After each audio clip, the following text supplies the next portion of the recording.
विचार चल रहा था। बहिरन्तः परश्चेति त्रिधात्मा सर्वदेहिषु उपेयात् तत्र परमं मध्योपायात् बहिस्त्यजेत्। हाँ, अच्छा, आचार्य भगवान की हिंदी भी पद्य अनुवाद पहले पढ़ लेते। चलो ठीक। आत्मा यही त्रिविध है सब देहियों में, आदेय है परम आत्म पे सबों में। तो अंतरात्म शिवदायक है उपेय, धिक्कार हाय बहिरात्म निंद हेय। सभी देहियों में आत्मा त्रिविध अर्थात 3 प्रकार की होती है। आदि है परम आत्म पे सबों में। आदि भूत जो होती है परम आत्म अर्थात उत्कृष्ट आत्मा, आदि उपाधि है। अंतरात्मा शिवदायक है उपेय। अंतरात्मा शिव के पद को देने वाली है, उसी का उपयोग करके, उसी को अपना करके शिव पद की प्राप्ति होती है।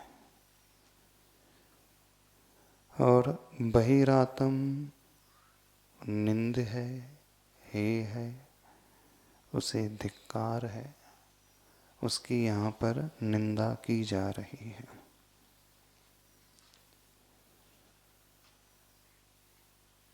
अंतरात्मा का आलम्बन लेकर बहिरात्म पने को त्याग कर परमात्मा लक्ष्य भूत होती है। वही हम सब का लक्ष्य है। इसी का वर्णन चल रहा था कल। बहिरात्मा ने मिथ्या दृष्टि जीव का जो लक्षण देह और इस जीव यानी आत्मा को जो एक ही मानता है वह बहिरात्मा कहलाता है। तीव्र कसाय से वो आविष्ट रहता है और मिथ्यात् से परिणत होता है। अर्थात विपरीत मान्यता को जो व्यक्ति रखता है वह बहिरात्मा कहलाता है।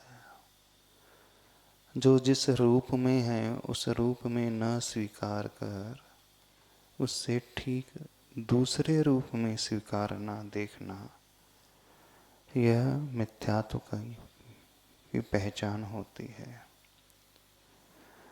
और अंतरात्मा की पहचान जो जिनेंद्र भगवान के वचनों में कुशल है, उस भेद को जानता है, भेद को जीव और आत्मा और शरीर के भेद को जो पहचानता है। पहचानने से अर्थ यहाँ पर उसकी श्रद्धा के रूप में ग्रहण करना। जानने के अर्थ में मात्र वह बुद्धि का विषय नहीं बनाएगा, पहले श्रद्धान का विषय बनाता है। ऐसा जीव दुष्ट अष्ट मदों को जीतने वाला होता है और वह अंतरात्मा कहलाता है। वह अंतरात्मा भी 3 प्रकार के भेद वाला हो जाता है। अंतरप्पा या तेतिविहा, उसके भी 3 भेद होते हैं, जघन्य, मध्यम और उत्कृष्ट की अपेक्षा। तो जघन अंतरात्मा वो कहलाता है जो असंयत सम्यक दृष्टि होता है। विश्वास तो उसका होता है, लेकिन किसी भी प्रकार का अल्प भी जो संयम धारण नहीं कर पाता, मात्र श्रद्धा के विषय को लेकर के चलता है। स्वीकारता है लेकिन आचरण में वैसा उतार नहीं पाता। देशव्रती प्रमत्त और अप्रमत्त विरत मुनि ये मध्यम अंतरात्मा कहलाते हैं। असंयत सम्यक दृष्टि चतुर्थ गुण स्थानवर्ती, देशव्रती पंचम गुण स्थानवर्ती और प्रमत्त अप्रमत्त छठवें सातवें गुण स्थानवर्ती मुनिराज ये मध्यम अंतरात्मा कहलाते हैं। अब अप्रमत्त मुनियों की भी दो दशा हो जाती है। एक वे अप्रमत्त मुनिराज जो प्रवृत्ति में हैं और दूसरे वे अप्रमत्त मुनि महाराज जो निवृत्ति में होते हैं। यह नहीं समझना कि सातवां गुण स्थान अर्थात अप्रमत्त दशा मात्र निवृत्ति काल में ही होती है। जब 5 समितियों का पालन किया जाता है देख करके समीचीन तरीके से, तो वह अप्रमत्त दशा ही होती है। क्रिया समिति, भाषा समिति, ऐष्णा समिति, आदान निक्षेपण और प्रतिष्ठापन समिति, वे देख करके 4 हाथ देख करके विहार करते हैं। तो यहाँ अहिंसा व्रत की मुख्यता है। जीवों को बचाते हुए कदम रखने की मुख्यता है। वो ईर्या समिति कहलाती है। और छठवां सातवां गुण स्थान उनका काल जो अंतर मुहूर्त मात्र ही होता है, उसमें भी छठवें गुण स्थान का काल सातवें गुण स्थान से दुगुना होता है। तो विहार कर रहे हैं, चल रहे हैं, तो ऐसा नहीं थोड़ी देर के लिए वो खड़े हो जाएंगे, आंख बंद कर लेंगे तब अप्रमत्त दशा होगी, ऐसी धारणा नहीं बनाना। कईयों की ऐसी धारणा होती है। तीर्थंकर भगवान भी छठवें गुण स्थान में आते हैं। प्रमादी वे भी हो जाते हैं, पर यह बात भिन्न है कि वह बुद्धिपूर्वक नहीं आते हैं। सातवें गुण स्थान अप्रमत्त दशा में अंतर मुहूर्त से अधिक रुका ही नहीं जा सकता। आचार्य भगवान एक उदाहरण हमेशा देते थे। झूला जब ऊपर जाता है तो नियम से नीचे आता ही है। ऊपर जाने की अवस्था अप्रमत्त की अवस्था है और नीचे आने की अवस्था प्रमाद की अवस्था है। तो चलाकर के बुद्धिपूर्वक वह 15 प्रकार के प्रमादों को नहीं करते हैं। अबुद्धिपूर्वक अपने आप कषाय का उदय आ ही जाता है और वह अप्रमत्त नहीं रह पाते हैं। उस अपेक्षा से प्रमाद मानना, छठवां गुण स्थान स्वीकार करना। तो सातवें गुण स्थान अप्रमत्त दशा के 2 भेद। एक ध्यान पूर्वक यत्न पूर्वक सारी प्रवृत्ति करना। कदम चरे कदम चिट्टे कदम आसे कदम सये कदम भुंजेज भासेज एवं पावम न भज्जति। मूलाचार में गाथा आती है। कैसे चले, कैसे चेष्टा करें, कैसे बोलें, कैसे आहार ग्रहण करें, कैसे बैठें, कैसे शयन करें ताकि पाप का बंध न हो। तो उत्तर स्वरूप कहा है जधम चरे जधम चिट्ठे जधमासे जधम शये जधम भुंजेज भासेज एवं पावम न भज्जति। अर्थात यत्न पूर्वक चलें, यत्न पूर्वक चेष्टा करें, यत्न पूर्वक कहें, यत्न पूर्वक शयन करें, यत्न पूर्वक आहार ग्रहण करते हैं, तब पाप का बंध नहीं होता है। तो जो यत्न कहा जा रहा है, यत्न शब्द अपने आप में अप्रमत्त दशा का प्रतीक है। यत्न का अर्थ यहाँ पर जागृति, अवेयरनेस। तो अप्रमत्त दशा पूर्ण अवेयरनेस की दशा रहती है। अब वह अब अवेयरनेस की दशा, जागृति की दशा दो प्रकार से, एक प्रवृत्ति यानी जहाँ समितियों का पालन होता है, और दूसरी दशा जहाँ सामायिक ध्यान की दशा होती है, या यूं कहें तीन गुप्ती में वे जब लीन हो जाते हैं, उसे ही अध्यात्म ग्रंथों में शुद्धोपयोग, वीतराग, निर्विकल्प दशा कहा गया है। और प्रवृत्ति वाली अवस्था होती है शुभ उपयोग की दशा। तो सातवें गुण स्थान में शुभ उपयोग भी होता है और सातवें गुण स्थान में शुद्धोपयोग भी होता है। तो जो सातवें गुण स्थानवर्ती मुनिराज हैं, वे मध्यम अंतरात्मा में आते हैं। और फिर उत्तम अंतरात्मा में वे ही सातवें गुण स्थान मुनिराज जब शुद्धोपयोग में पहुंच जाते हैं अथवा सातवें गुण स्थान से श्रेणी की ओर बढ़ना प्रारंभ कर जाते हैं, तो वह उत्तम अंतरात्मा की दशा हो जाती है। अब उत्तम अंतरात्मा की दशा के भी कई भेद हो जाएंगे। सातवें गुण स्थान वाले सबसे निचली दशा, आठवें वाले और ऊपर की, नौवें वाले और ऊपर की, 10वें वाले और ऊपर की, 11वें 12वें तक जो है उत्तम अंतरात्मा माने जाते हैं। उनके प्रभेद करते चले जाएं तो उत्तम में भी कई भेद हो जाएंगे। इस अपेक्षा से समझने की कोशिश करना। तो अंतरात्मा के तीन प्रभेद किए गए, जघन्य, मध्यम और उत्तम। तो जघन्य अंतरात्मा अवृत्ति श्रावक, मध्यम अंतरात्मा देशव्रति,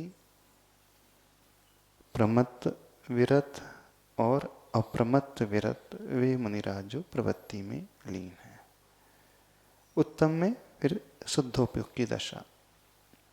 इस पंचम काल में भी शुद्धोपयोग होता है, निर्विकल्प दशा आती है।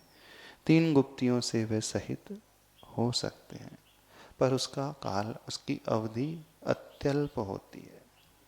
सातवें गुण स्थान का काल अंतर मुहूर्त है, लेकिन उस अंतर मुहूर्त में भी शुद्धोपयोग की दशा का काल बहुत छोटा अंतर मुहूर्त होता है।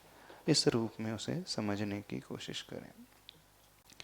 जब वो प्रवृत्ति करते हैं तो किसी भी समिति का पालन कर रहे हों, चाहे चलने की बात हो, ऐष्णा समिति, आहार ग्रहण करने की बात हो, तो देख करके, शोधन करके आहार ग्रहण कर रहे हैं, तो जो शोधने की प्रवृत्ति हो गई वो यत्नपूर्वक अप्रमत्त दशा। और जब ग्रहण कर रहे हैं, चर्वण कर रहे हैं, तो वो हो गई प्रमाद की दशा।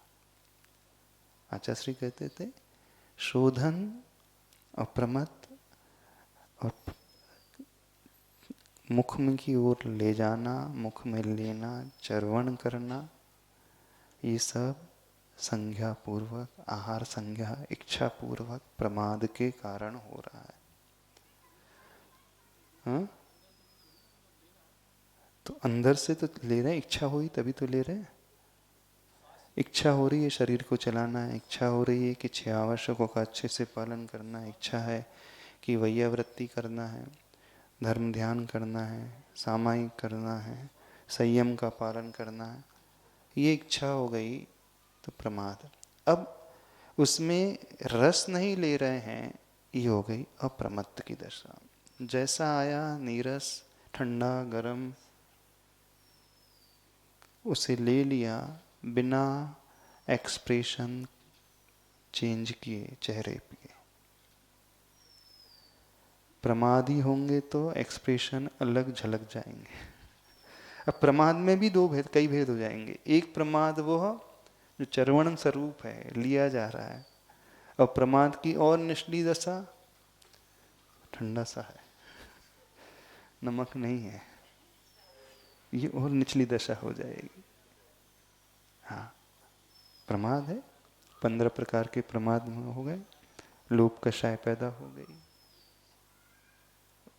भोजन में रस आने लगा, भोजन कथा हो गई, आहार कथा हो गई ना। कथा जरूरी नहीं मुख से बोल करके ही हो रही है, रस लिया जा रहा है, बढ़िया बढ़िया बना है, तो मन से भी कथा होती कि नहीं? तीनों युग से होती ना, मन वचन काय। तो मन की भी कथा कैसे हो जाएगी? रस लिया जा रहा है तो मन की भी कथा हो गई। अंतर्जल्प चल रहा है तो वचन की हो गई, और बाद में चल रही है तो वो साक्षात दिखलाई दे ही रही है। तो ये मध्यम अंतरात्मा के लक्षण हैं। इस दशा में तीर्थंकर भगवान भी आते हैं, पर आते नहीं हैं, आना पड़ता है। 7वें गुण स्थान में जाते हैं, 6वें में आना पड़ता है। 6वां मजबूरी है, 7वें में पहुंचना मजबूती का लक्षण है, अवेयरनेस का, जागृति का लक्षण है। ऊपर उठने के लिए झूले को नीचे आना ही पड़ता है। छलांग लगाने के लिए पहले पीछे जाना ही पड़ता है। फास्ट बॉलर होता है, वो पहले बहुत दूर तक रन अप लेता है, फिर बाद में तेजी से बॉल फेंकता है। तो प्रगति करने के लिए, उन्नति करने के लिए पहले अवनति वाली स्थिति, झुकने वाली स्थिति आती ही है।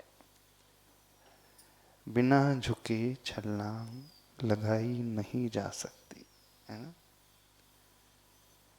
क्रिकेट मैच देखिए, जब बैट्समैन यदि हिट करना चाहता है और 6 मारना चाहता है तो उसका बैट पहले पीछे जाता है, ऐसा नहीं उसी पोजीशन से सीधे ऊपर हो जाता है।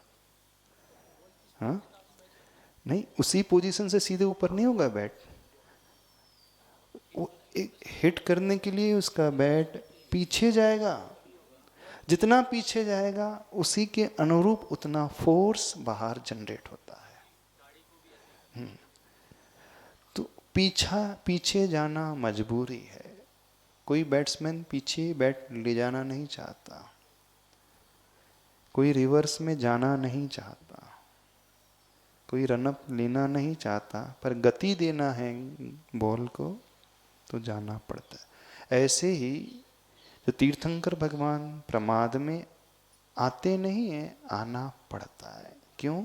क्योंकि उससे अधिक ऊपर ठहरा जाया ही नहीं सकता, रुका ही नहीं जा सकता, क्योंकि उसका काल ही इतना है। अप्रमत्त गुणस्थान का काल भी अंतर्मुहूर्त और प्रमाद दशा का काल भी अंतर्मुहूर्त, पर दोनों अंतर्मुहूर्त में दुगुना अंतर है, बल्कि अधिक अंतर भी हो सकता है, ज़्यादा अंतर होता है। झूला सबसे ऊपर जब जाता है तो वहाँ फ्रैक्शन ऑफ सेकंड ठहरता है, नीचे ज़्यादा समय बिताता है। बस ऐसे ही परिणामों के साथ है। तो कुछ परिणाम जो हमारे कंट्रोल में नहीं रह सकते, कषाय जैसी बांधी है पूर्व में, कर्म जैसे बांधे हैं, उसका उदय हमेशा चलते ही रहता है। बस अंतर इतना आता है, अप्रमत्त दशा में वहाँ मंद उदय रहता है और प्रमाद दशा में तीव्रता को वो छूने की ओर हो जाता है, पर रहती वहाँ पर भी संजलन ही कषाय है, अन्य कषाय रूप परिणति नहीं होगी। इस हिसाब से इसे समझने की कोशिश करना। तो अंतरात्मा के 3 भेद यहाँ पर बतलाए गए हैं। टीका में लिखा है, धर्म शुक्ल ध्यान परायणो अप्रमत्त वीर्तो निर्जित सकल प्रमादश्च उत्कृष्ट अंतर आत्मा अक्षीण मोह गुणस्थान पर्यंतम अभिधीयते। धर्म ध्यान और शुक्ल ध्यान में जो लीन है, ऐसा अप्रमत्त विरत 7वें गुण स्थान से जिसकी यात्रा शुरू हो रही है, सकल कषाय सकल प्रमाद को जिन्होंने जीत लिया है और 12वें गुण स्थान तक वो यात्रा चलती है, तो 12वें गुण स्थानवर्ती वे मुनिराज उत्कृष्ट अंतरात्मा माने जाते हैं। अब कुछ विषय महाराज जी ने बहुत अच्छा खोला है। अंतरात्मा के भी और भेद कर दिए, श्रमण मुनिराज के भी और भेद कर दिए। कौन से भेद? मुनिराज भी बहिरात्मा हो जाते हैं। अब देखना, अब कोई व्यक्ति इसे सामान्य से पढ़ेगा तो वो यही धारणा बनाएगा, बहिरात्मा का अर्थ मिथ्या दृष्टि, अंतरात्मा का अर्थ सम्यक दृष्टि, और वो सम्यक दृष्टि कहते ही सारे सम्यक दृष्टि एक बराबर कर देता है, चाहे चौथे हो, चाहे पांचवें हो, चाहे छठे हो, चाहे ऊपर के हो। पर अध्यात्म ग्रंथ की विशेषता, जब जब गुणस्थान की बात की जाएगी वो सिद्धांत ग्रंथ की विशेषता रहेगी। अब अध्यात्म ग्रंथ में मुनिराज भी बहिरात्मा हो जाते हैं। कैसे? तो नियमसार ग्रंथ की गाथा को कोट किया हमारा श्री ने। आवासयेण जुत्तो समनो सोहोदियंतरंगप्पा,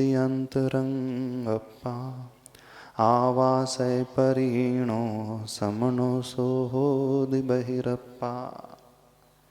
6 आवश्यकों को अच्छे से पाल रहे हैं मुनिराज तो अंतरात्मा, और आवश्यकों को नहीं पाल रहे हैं, आवश्यकों से हीन हैं, तो वह श्रमण बहिरात्मा हो गए।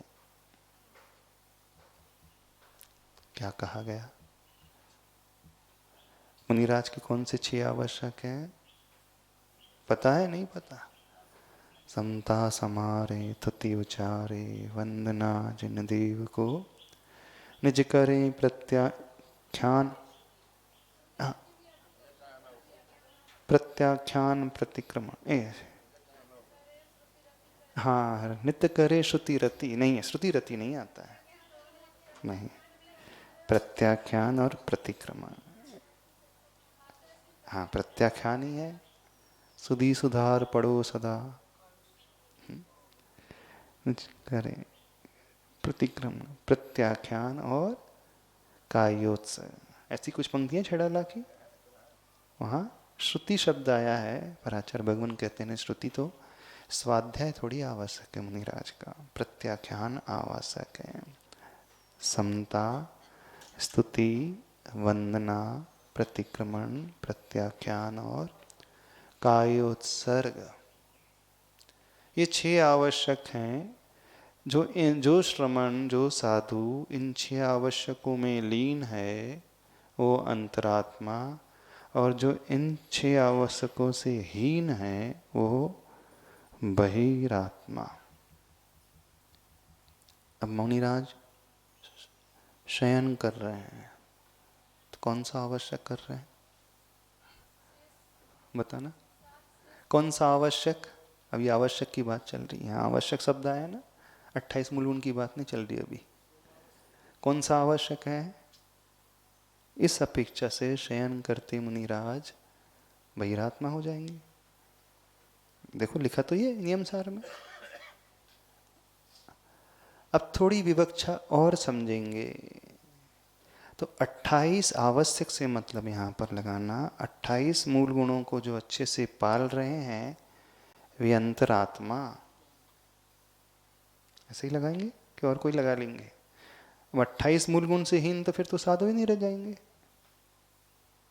नहीं, यहाँ पर जो विवक्षा है आवश्यकों की विवक्षा है, न कि मूल गुण की विवक्षा है। विषय को समझने की कोशिश करें थोड़ी सी। सड़ आवश्यकों के अभाव में तपोधन के सम्यक दर्शन का सद्भाव होने पर भी वह बहिरात्मा होता है। मूल गुण भी तो आवश्यक ही है ना साधु के लिए, तो श्रावक के लिए उसके 6 12 आवश्यक मूल गुण गिनाए हैं मूलाचार में, मूल गुण आवश्यक को नहीं गिनाए, 6 आवश्यक गिनाए। नहीं, हाँ? 6 आवश्यक तो है ही, 6 कंपलसरी आवश्यक है। मूल गुण में गर्भित हो जाते हैं, ये बात अलग है। हाँ, ऐसा कर दो तो 5 महाव्रत, 5 समिति, 5 इंद्रिय विजय, 6 आवश्यक और 7 सात। विशेष गुण। यानी जो बुद्धिपूर्वक प्रमाद की दशा में आ गए तो वो बहिरप्पा हो जाएंगे। भले ही संजलन कषाय है। वो अध्यात्म की अपेक्षा हाँ, महाराज ये जी अध्यात्म की स्वरूप में अपेक्षा। मग्न नहीं है, नहीं, इसीलिए बहिरात्मा है छठवें वो। गुण स्थानवर्ती हैं, संजलन कषाय का उदय आ सकता है। ठीक है, तीव्रोदय संचलन का। हाँ। लेकिन वो अपने स्वरूप में निमग्न नहीं होने के कारण स्वरूप, आचार्यों ने उनको बहिरात्मा कहा। स्वरूप में निमग्न का अर्थ क्या हुआ? ध्यान अवस्था नहीं, ध्यान अवस्था। ध्यान अवस्था नहीं। यहाँ पे आवश्यक शब्द का प्रयोग किया। गाथा में देखो, नियम सार की गाथा है ये। आवश्य परिहीणो, स्वरूप परिहीणो नहीं लिखा, आवश्यक से जो हीन है, यानी ये तो उपलक्षण है, लक्षण आवश्यक का तो। अपने मन से नहीं लगाए, जो लिखा है पहले उसे पढ़े। उसके अर्थ बहुत बड़े बड़े होते हाँ, महाराज जी। तो जो बुद्धिपूर्वक यदि प्रमाद आदि करने लग रहे हैं, छठवां गुण स्थान भी हो सकता होता है, पर बहिरात्मा है, कषाय का उदय हो गया, अंतर्मूर्त बात समझ गए। प्रमाद की दशा अबुद्धिपूर्वक बुद्धिपूर्वक दोनों ही होती है, पर काल अंतर्मुहूर्त ही रहेगा। यदि अंतर्मुहूर्त काल का उल्लंघन हो गया तो फिर गुण स्थान नीचे गिर जाएगा। इस बात को समझना। कथनचित गलती हो गई, तुरंत संभाल लिया। गलती हो गई तो एकदम से गुण स्थान नीचे नहीं होता है। भले ही वो बहिरात्मा हो सकते आध्यात्मिक विवक्षा में, पर सैद्धांतिक विवक्षा में वे अंतरात्मा ही हैं। सैद्धांतिक से, सिद्धांत से अंतरात्मा होते हुए भी अध्यात्म से वे बहिरात्मा हो जाते हैं। एवं भूत नए, एक समयवर्ती पर्याय को ही ग्रहण करेगा बस, तो अध्यात्म उत्कृष्ट दशा को ही ग्रहण करता है। जो करने कहा है वही करो। साधु का लक्षण क्या? ज्ञान धान तपो रखता, वही साधु है। जब शयन कर रहे हैं तो साधु नहीं है, एवं भूत नहीं, नहीं कहेगा, अध्यात्म की अपेक्षा में नहीं होगा, सिद्धांत में तो घटित हो जाएगा। दूसरी परिभाषा और थोड़ी कठोर वाली लग रही है।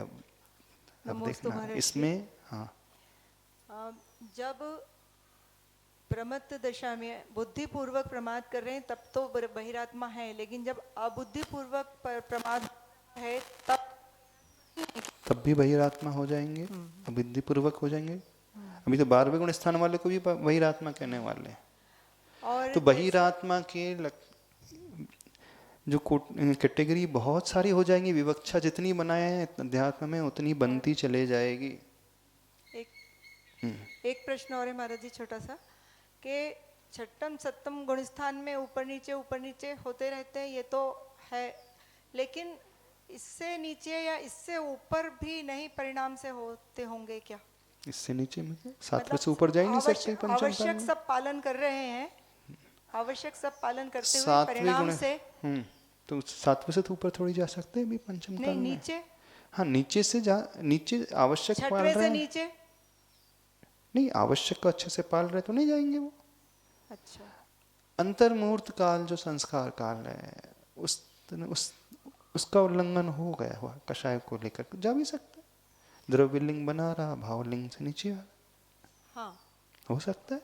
हाँ हाँ, ये हमारे ज्ञान का विषय नहीं बनता नहीं, है, हाँ, केवली भगवान के ज्ञान का। जी, इवन जो नीचे जा रहे हैं वो भी नहीं समझ पाते कि नीचे चले गए।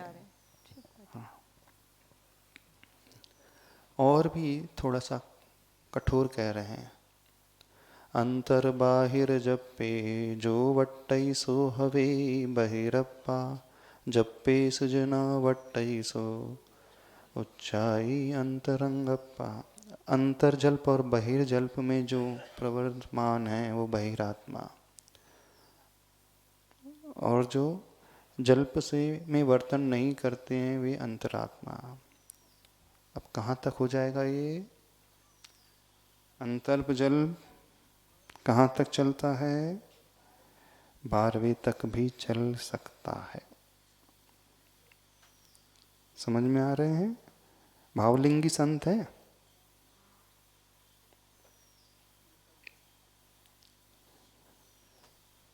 आध्यात्म की विवक्षा अलग प्रकार से होती है।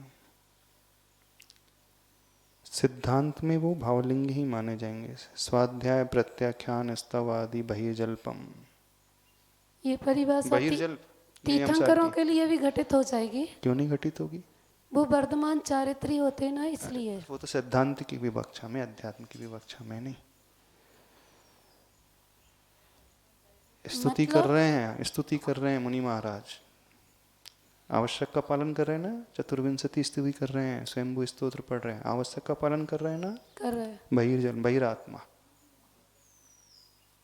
अब आवश्यक का पालन करते हुए भी बहिरात्मा, क्योंकि साधु का स्वरूप से ध्यान में लेना है, लीन रहना है।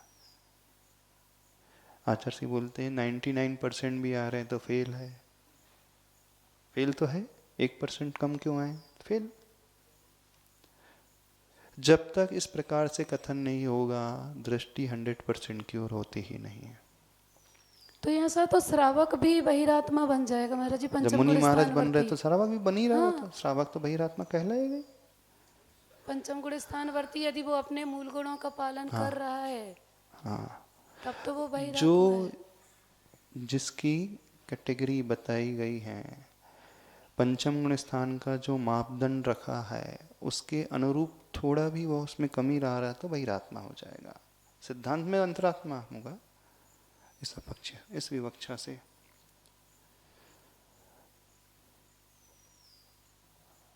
और भी जो धम्म सुख झाणम भी परिणद सो भी अंतरंगप्पा झाण विहीनो समनो बहिरप्पा यदि विजानी। ध्यान से विहीन है तो बहिरात्मा। बस धर्म और शुक्ल ध्यान में लगे हैं तो अंतरात्मा। समझ में आ रहा है? नहीं आ रहा? क्या क्या धारणा है लोगों की, श्रावकों की? ये नियम सार का विषय है, महाराज जी ने टीका में कोट किया है। जो कि आध्यात्मिक ग्रंथ है तो इसकी विशेषता समझना चाहिए।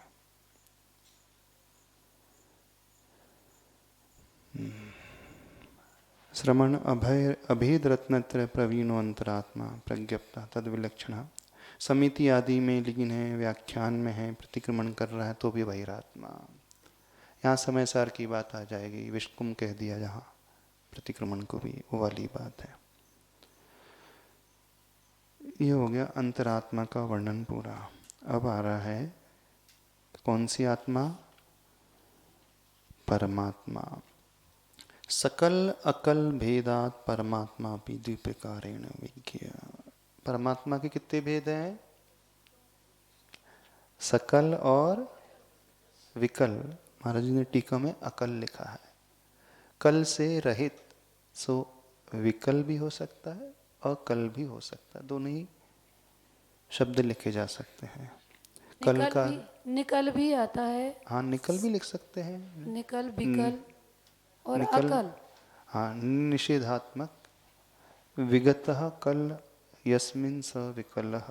कल जिसका निकल गया है, यानी जो शरीर रहित हो गए हैं, वो विकल। अथवा जिनका शरीर नहीं है वो अकल, और जिनका शरीर है वो सकल। तो अरिहंत परमेष्टि कहलाएंगे कौन से? परमात्मा, सकल परमात्मा। 14वें गुण स्थान वाले कौन से? सकल परमात्मा। तो विकल अथवा अकल परमात्मा कौन? सिद्ध परमेष्टि। अब श्लोक में कहा है त्रिधात्मा सर्वदेहिषु। ये तीन आत्माएं सभी संसार, सभी देही में होती हैं। तो नाना जीव की अपेक्षा घटित हो जाएगा, अथवा एक जीव की अपेक्षा भी घटित हो सकता है। भूत नैगम नय की अपेक्षा सिद्ध भगवान बहिरात्मा है? थे नहीं। भूत निगम नय लगाया है ना। आज महावीर जयंती है, थी है कि है? हाँ, जब महावीर जयंती आती है अथवा दिवाली आती है तो क्या बोलते हैं? मोक्ष निर्वाण दिवस था कि निर्वाण दिवस है? क्या कहते हो व्यवहार में, क्या कहा जाता है? नहीं नहीं, आज सपोज दिवाली है तो आज मोक्ष कल्याणक है कि था? महाराज जी तिथि यदि आती है तो हाँ लगाएंगे, तिथि है को नहीं, मोक्ष जैसे आज मोक्ष कल्याणक है और यदि अब कल्याणक नहीं है तो और हम कहेंगे तो वो थे में चले जाएंगे। नहीं नहीं, मोक्ष कल्याणक है तो वैसे मोक्ष गए 2500 वर्ष से अधिक समय हो गया, 2550 साल हो गए, फिर कैसे कह रहे हैं आज मोक्ष कल्याणक है? यदि सिद्ध परमेश्वर जी को हम बहिरात्मा मानेंगे तो वर्तमान में वो बहिरात्मा हैं, ऐसा बिल्कुल, मानेंगे हाँ बिल्कुल क्या? है। वो बहिरात्मा थे नहीं है, विवक्षा समझो। भूत नैगम नय की सही है, भूत अपेक्षा वो प्रज्ञापन नय की बहिरात्मा है, थे नहीं। थे में तो सामान्य वाक्य हो गया, जैन धर्म की विशेषता। सिद्ध परमेष्टि बहिरात्मा भी हैं, अंतरात्मा भी हैं और परमात्मा भी है। मिथ्या दृष्टि भी परमात्मा है, था नहीं, होगा नहीं, है।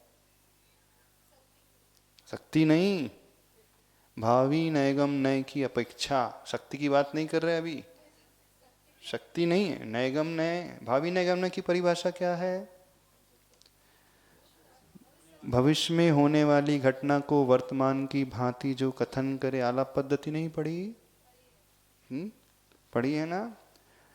जो भूत में हुआ है उसे वर्तमान में कह देना, वहां थे का प्रयोग नहीं होगा, अथवा होंगे इसका प्रयोग नहीं होगा, था अथवा है ऐसा ही प्रयोग होगा। हर निगोदिया जीव सिद्ध भगवान है, सव्वे शुद्धा हो शुद्ध नया, ये कौन सी विवक्षा में कहा गया? शक्ति की अपेक्षा नहीं। हाँ हाँ, शक्ति की अपेक्षा भी हो सकता है। तो विवक्षा भिन्न भिन्न होती है। तो एक ही देही यानी एक ही जीव तीन आत्माओं को लेकर के चलता है, हो सकता है।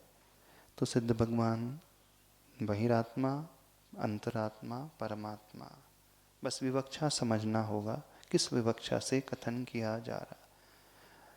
गड़बड़ी कहाँ हो जाती है? व्यक्ति विवक्षा को गौण करके वर्तमान में ही अपने आप को शुद्ध मानने लगते हैं।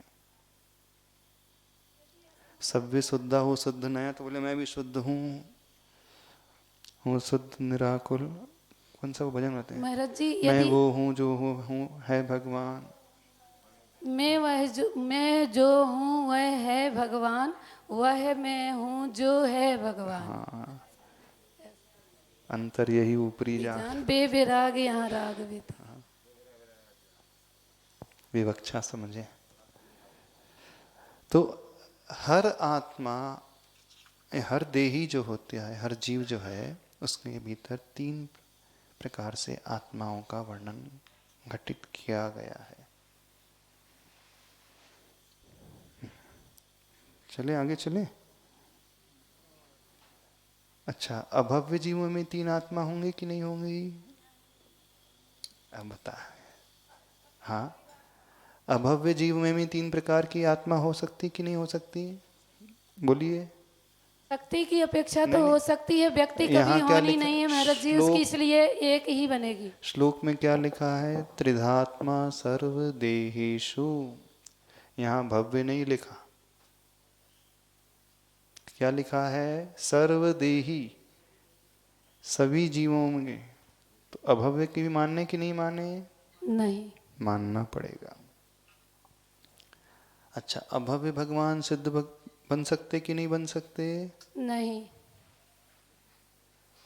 अरे नहीं बनेंगे। बनेंगे नहीं पूछ रहे हम, क्या कह रहे हैं? अभव्य जीव सिद्ध हो सकता है कि नहीं? उसमें रत्नत्रय प्राप्त करने की योग्यता ही नहीं है तो कैसे बनेगा? बनेगा तो हम कह नहीं रहे, हम शक्ति की बात कर, सत्ता। अभव्य जीव सिद्ध हो सकता है कि नहीं? महाराज जी शक्ति की अपेक्षा कथन करेंगे तो बात अलग है। बाकी व्यक्ति तो कभी होना नहीं है। तो अभव्य में परमात्मा माने कि नहीं माने? शक्ति की अपेक्षा। हाँ, तो मानना तो पड़ेगा ना। हाँ, शक्ति की अपेक्षा। हाँ। अच्छा, अभव्य भगवान का केवल केवल ज्ञानावरण कर्म रहेगा कि नहीं रहेगा? रहेगा। हाँ, केवल ज्ञानावरणी कर्म रहेगा कि नहीं रहेगा? दर्शनावरणी कर्म रहेगा कि नहीं रहेगा? सभी रहेंगे। सभी रहेंगे ना। तो केवल ज्ञानावरणी कर्म क्या करता है? केवल ज्ञान को ढकता है। तो उनके भीतर केवल ज्ञान होगा तभी तो ढाक रहा है कि नहीं ढाक रहा? किसे ढाक रहा है वो? शक्ति की अपेक्षा मान लेना। तो है ना। ठीक है। तो अभव्य जीव भी शक्ति अपने भीतर रखता है कैवल्य पाने की। तो क्या हम उसमें अभव्य जीव के लिए बहिरात्मा, अंतरात्मा, परमात्मा मान ले? शक्ति की अपेक्षा मानने में क्या परेशानी है? शक्ति की अपेक्षा होगा नहीं कभी, ये बात अलग है। अभिव्यक्ति नहीं होगी सम्यक दर्शन की, सम्यक ज्ञान, सम्यक चारित्र, रत्नत्र की अभिव्यक्ति अभव्य में कभी नहीं हो सकती है। हाँ, लेकिन जब व्यक्त हो जाता है तभी तो वो परमात्मा कहलाता है। दूर भव्य जीव, दूरान दूर भव्य जीव, उसमें तीन तीन आत्मा माने कि नहीं माने? मानते हैं ना। जिस कभी निगोद से निकलेगा नहीं, भव्य जीव है, उसमें मान ले। अरे कभी निगोद से बाहर ही नहीं आएगा, वो नित्य निगोद में था, है और रहेगा। तो तीनों आत्मा मान ले, बहिरात्मा, अंतरात्मा, परमात्मा मान ले। जब उसमें मान सकते तो अब भव्य में क्यों नहीं मान सकते? तो शक्ति की अपेक्षा तो मानना पड़ेगा। तो बस शक्ति की अपेक्षा माने। और दूरान दूर भव्य में अभिव्यक्ति की अपेक्षा भी मानना पड़ेगा। अभिव्यक्त नहीं कर पाएगा ये बात अलग है, क्योंकि निमित्त ही नहीं मिलेगा उसे।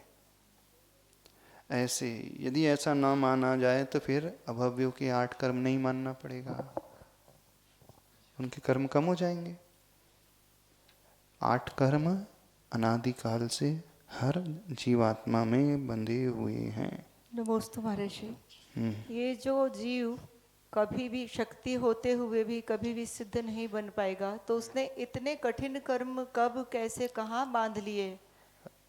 कर्म निरपेक्ष भाव है। जीवत, भव्यत, अभव्यत कर्म की बात ही नहीं आती। पारिणामिक भाव है ये। नहीं, अभव्य की पूछ रहे हैं वो। हाँ, मैं उनके पूछ रही हूँ जो शक्ति होते हुए भी सिद्ध नहीं हो पाएंगे। हाँ,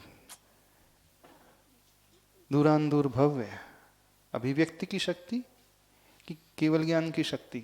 2 शक्ति होती हैं। एक अभिव्यक्त करने की शक्ति, वो है दूरान दूर भव्य में। अभव्य में अभिव्यक्त करने की शक्ति नहीं, लेकिन केवल ज्ञान की शक्ति है। तो मैं वही तो पूछ रही हूँ कि उसने ऐसे कौन से पाप कर्म किए कि इतना कठिन बंधन उसको हो गया? उसे निमित्त ही नहीं मिलेगा, निगोदी से नहीं निकल पा तो रहा। निमित्त मतलब वही तो, क्यों इतना कठिन कर्म उसने बांधा? अनादिकाल से वही, अनादिकाल से वो निगोद से ही निकला ही नहीं है। दूरान दूर भव्य उसकी बात चल रही है, अभव्य की नहीं, निकलेगा ही नहीं। हाँ? कितना दुखद लगता है ये। हाँ, टर्रा मूंग वाला उदाहरण वही। वो उस मूंग के दाने को ने कौन सा कर दिया? सीजने वाले मूंग से नहीं सीजने वाला मूंग पैदा कैसे हो गया? स्वभावो अतर्क गोचरो। ये तो हम पुद्गल पर घटा रहे हैं। उदाहरण है, ऐसे ही है। ठर्रा हो चाहे बीज पुद्गल नहीं है, उसके भीतर जीवत शक्ति है, वो जीव है। पुद्गल नहीं है वो, जीव है वो। महर्षि लेकिन वनस्पति का एक जीव, उसमें क्षमता है उसमें। हाँ, तो कैसे पैदा हो गया? सीजने वाले मूंग से नहीं सीजने वाला मूंग, ठर्रा मूंग कैसे पैदा हो गया? उसे ही बोया था, जिससे अंकुरण पैदा हुआ, पौधा बना, उसी से हजारों दाने अच्छे निकले, एक दाना ठर्रा निकल गया। क्यों निकल गया?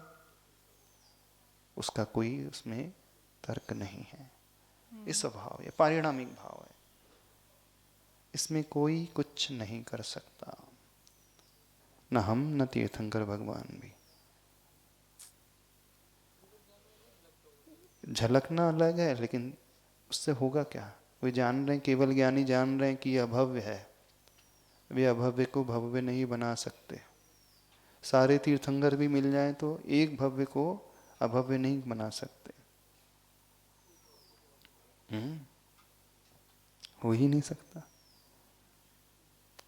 तो ये पारिणामिक भाव है, कर्म निरपेक्ष भाव है। इसमें कर्म से कुछ भी लेना देना नहीं होता है। कर्म के कारण ऐसा कुछ नहीं हो रहा है, स्वभाव है। सूर्य पूर्व दिशा से क्यों घूमता है? पूर्व से क्यों उगता है? क्लॉकवाइज डायरेक्शन ही क्यों परिभ्रमण करता है? उल्टा क्यों नहीं घूम रहा सूर्य? पूरब से उत्तर चले जाए, फिर पश्चिम में आ जाए, फिर दक्षिण में। पश्चिम से सूर्य का उदय क्यों नहीं होता? तो स्वभाव है ना। तो तर्क कर सकते उसमें अपन, उसमें तर्क नहीं किया जा सकता। नरक साथी क्यों होते? 9 क्यों नहीं हो रहे? बोलो। साथी नहीं तो साथी ही क्यों है? 9 क्यों नहीं है? 17 क्यों नहीं है? तीर्थंकर 24 ही क्यों होते हैं? चलो, किसी ने बहुत अच्छा रिसर्च किया था, शायद नेमी चंद जी आरा वालों ने, ये ज्योतिषाचार्य जो थे ना, उन्होंने रिसर्च करके सिद्ध किया कि तीर्थंकर जो होते हैं सबसे उत्तम मुहूर्त में जन्म लेने वाले होते हैं। और पूरे एक चतुर्थ काल में 24 ही ऐसे उत्तम मुहूर्त आते हैं। योग्य नक्षत्रों की दशा, तिथि, वार, लग्न, बोले पूरे चतुर्थ काल में 24 ही ऐसे मुहूर्त बनते ज्योतिष की गणना के अनुसार, उससे अधिक बनते ही नहीं है। हाँ, उन्होंने ये तर्क दिया है एक ऐसा, बोले इससे अधिक बनते ही नहीं है, इस कारण 24 ही होते हैं।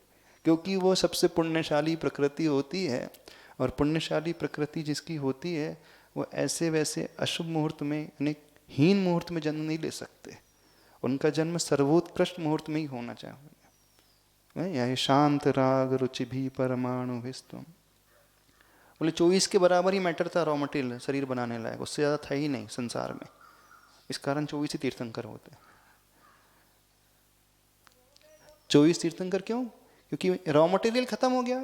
उनका औदारिक शरीर जिससे रचित हो, औदारिक शरीर बने शुद्ध वर्गणाएं उद्गल की, तो बोले पूरी समाप्त हो गई 24 के बाद। तो फिर बाद में तैयार हो जाएंगी, लेकिन उस चतुर्थ काल में 24 ही रहेंगी। हाँ, विदेश क्षेत्र में तो ज़्यादा रह सकती हैं। तो आचार्य मानतुंग स्वामी जी ने तो ये लिखा, यह शांत राग रुचि भी परमाणु, भगवान उतने ही परमाणु थे, बस उससे ज्यादा थे ही नहीं। इस कारण दूसरे को वैसा शरीर नहीं मिला, क्या कर सकते उसके लिए? चिंतन है, चिंतन है उनका, ज्योतिषाचार का चिंतन, पर अच्छा चिंतन है। हाँ, पर है तो इस स्वभाव से ही इतना ही नियम होता है, इतने ही होते हैं तीर्थंकर, उसमें हम तर्क नहीं कर सकते। हाँ, नारायण प्रतिनारायण 9 ही क्यों होते हैं? 24 होते तो वो भी 24 हो जाए ना, हर तीर्थंकर के कोटे में एक आ जाए, उनके शासन काल में एक हो जाए, अच्छा रहेगा, बैलेंस बना बराबर बना रहेगा। नहीं बना रहेगा, ये तो पार्शलिटी नहीं हो गई। एक तीर्थंकर के काल में बलभद्र हो रहे हैं, नारायण हो रहे हैं, बाकी बहुत सारे तीर्थंकर खाली रह रहे हैं। भेदभाव नहीं हुआ, भेदभाव की बात ही नहीं यहाँ पर, स्वभाव है, उसमें हम तर्क नहीं कर सकते। ऐसे ही अभव्य जीव अभव्य क्यों बना? बना नहीं, वो है, उसे किसी ने बनाया नहीं, कोई परिस्थिति से वो निर्मित नहीं हुआ, उसका स्वभाव ही ऐसा ही है। इस क्षेत्र में पारिणामिक स्वभाव में तीर्थंकर भगवान भी कुछ नहीं कर पाएंगे।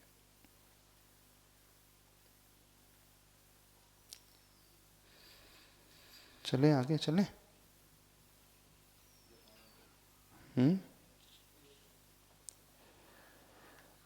तो यहाँ पर बहिरात्मा सर्वदा है, अंतरात्मा हे भी है और उपादेय भी है, और परमात्मा परम उपी है। अंतरात्मा है कैसी हो जाएगी अब? अंतरात्मा है कैसे हो जाएगी? सातवें गुण स्थान की अपेक्षा छठवें गुण स्थान वाली अंतरात्मा है। जैसे जैसे ऊपर की ओर दृष्टि लाएंगे तो निचली दशा जो है वो है ही मानी जाती है। इस अपेक्षा से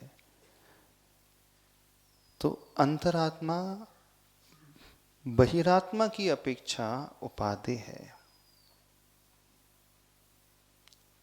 परमात्मा की अपेक्षा है। अंतरात्मा निचली अंतरात्मा दशा की अपेक्षा उपादेय है और ऊपरी अंतरात्मा की दशा की अपेक्षा है। यहां विवक्षा लगाना पड़ेगा। बस इस अपेक्षा से समझेंगे तो विषय क्लियर हो जाएगा। तो मूल हमारा लक्ष्य परमात्मा है, न कि अंतरात्मा। पर बहुत सारे लोग अंतरात्मा में ही अटक जाते हैं। नहीं, वहां पहुंच करके वहीं पे अटक जाते, उससे ऊपर ही उठना नहीं चाहते, है ना? आगे नहीं बढ़ना चाहते। बोले हम तो अंतरात्मा हो गए, पंचम गुण स्थानवर्ती हो ही गए, अंतरात्मा हो गए। हाँ हाँ, बोले आगे भी बढ़ेंगे तो पंचम गुण स्थानवर्ती रहेंगे। पर ये क्यों भूल रहे, पंचम गुण स्थान के भी अंतरात्मा के कई भेद हैं। ये क्यों भूल जा रहे हैं हम? एक अंतरात्मा उसके उत्कृष्ट लब्धि स्थान पंचम गुण स्थानवर्ती, एक पंचम गुण स्थान की अंतरात्मा के मध्यम लब्धि स्थान, एक पंचम गुण स्थान के जगन लब्धि स्थान। तो उसमें अंतर नहीं है।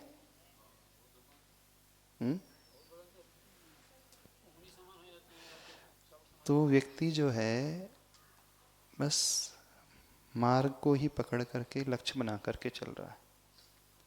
मुनि दशा भी हमारा लक्ष्य नहीं है। लक्ष्य परमात्मा है। सकल परमात्मा भी लक्ष्य नहीं है। विकल परमात्मा अथवा निकल परमात्मा, कल परमात्मा, जिससे भी आप कहो, यदि यहीं सेटिस्फाइड हो जाएंगे हम तो हमारा विकास रुक जाएगा। ये मनोविज्ञान है। व्यक्ति ऊपर उठना चाहता है तो जो उसे प्राप्त है उससे वो हमेशा असंतुष्ट रहे, संतोष गुण बिल्कुल धारण ना करे। असंतुष्ट व्यक्ति ही प्रगति कर सकता है ना? असंतुष्ट व्यक्ति ही आगे बढ़ सकता है, संतोषी हमेशा नीचे रहता है।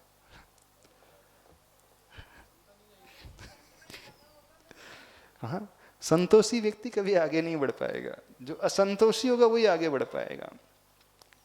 कहा तो ही जाता संतोष गुण रखना चाहिए, पर हम कह रहे नहीं, असंतोष गुण रखो।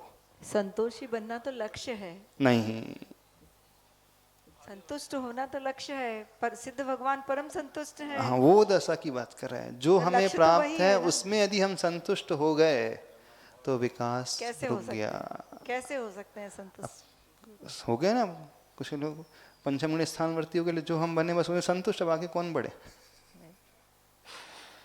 अब कौन दीक्षा ले?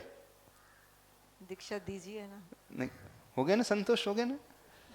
99 वाला यदि संतुष्ट हो जाए तो कभी उसके 100 नहीं आएंगे। वही 99% वाला आगे बढ़ सकता, 100% ला सकता है, जो हमेशा विकल्प करते रहता है, मेरे 1 मार्क्स क्यों कटे, 1% क्यों कम रहा। विकल्प अच्छा भी है, हेल्दी भी माना जाता, अच्छा भी माना जाता है। ये विकल्प अच्छा माना जाता है, बुरा नहीं माना जाता, अच्छा माना जाता है विकल्प। हाँ, ये विकल्प करना ही चाहिए। ये संक्लेशात्मक विकल्प नहीं है, ये विशुद्धि वाला विकल्प है, विशुद्धि को बढ़ाने वाला विकल्प है।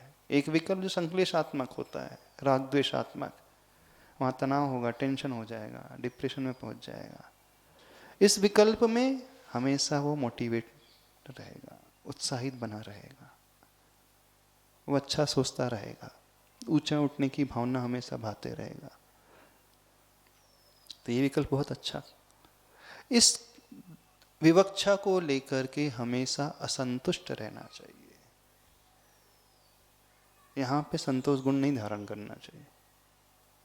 बहुत सारे लोग बोले पंचम काल में ठीक है ना, जो कर लिया बस इतना ही बहुत है भाई। कई लोग तो इतना भी नहीं कर पाते, क्या आ जाता है। क्यों चुल्लक जी, दीक्षा तो ले ली, बढ़िया है ना। कई लोग तो प्रतिमाधारी रह रहे हैं, तो अच्छे हो गए कि नहीं आप? हाँ, यदि यहाँ संतुष्ट हो जाओगे तो कभी मुनि नहीं बन पाएंगे। हाँ, कुछ लोग बोलते इतना ही बहुत है, बोले अब नहीं। आचार्य श्री बोलते थे जब तक 100% नहीं तब तक हमेशा विकल्प करना चाहिए कि 100 क्यों नहीं आ रहे, 99 क्यों आए हैं। यदि साधना में विकास करना है तो ये ऐसी भावना हमेशा रखना चाहिए। तो अंतरात्मा है भी है और उपादेय भी है, लेकिन परमात्मा परम उपेय अथवा परम उपादेय है। ऐसे ही 99% उपादेय भी है और है भी है। जिसके 95 आ रहा है उसके लिए तो 99 उपादेय है, लेकिन जिसके 99 आ गए उसके लिए हे है। 100 को देखेगा तो हे है, लेकिन कहाँ रुक गया मैं, कहाँ अटक गया। अब प्रगति नहीं हो रही है, विशुद्धि नहीं बढ़ रही है। तो जो ऐसी तीव्र उत्कंठा अपने भीतर रखता है वही परमात्मा तक बहुत शीघ्र पहुंच पाता है। इस प्रकार से अपने आप को बनाना सीखें। ठीक है। अब एक विषय और है, चूंकि विषय आगे बढ़ने वाला है। ये समाधि तंत्र अथवा आध्यात्मिक ग्रंथ तब तक अच्छे से नहीं समझ में आ सकते हैं जब तक थोड़े से हमारे आध्यात्मिक नयों का विषय क्लियर ना हो।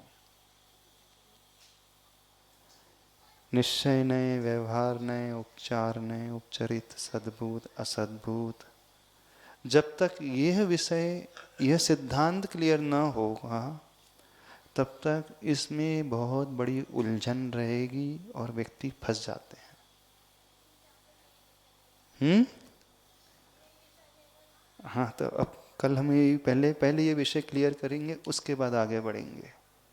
नहीं है तो लोग बड़े भ्रम में आ जाएंगे। महाराज जी, फिर वो ये कहता है कि नहीं, जो वो विषय आएगा कि शरीर मेरा नहीं है, तो फिर मैं शरीर मेरा नहीं तो किसका है। ले राग मेरा नहीं तो राग मेरा नहीं तो किसका है। घर मेरा नहीं तो मेरा नहीं तो किसका है।